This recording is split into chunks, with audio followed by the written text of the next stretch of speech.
اور حضور علیہ الصلوۃ والسلام کا چہرہ انور کتنا خوبصورت تھا۔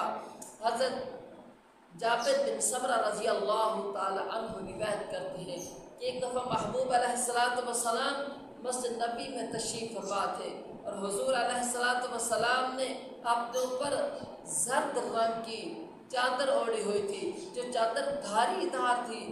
آپ فرماتے ہیں رات کا وقت تھا، عشاء کے بعد کا وقت تھا، اور میں کبھی حضور علیہ الصلوۃ والسلام کے چہرے انور کو دیکھتا، کبھی چمکتے ہوئے چاند کو دیکھتا۔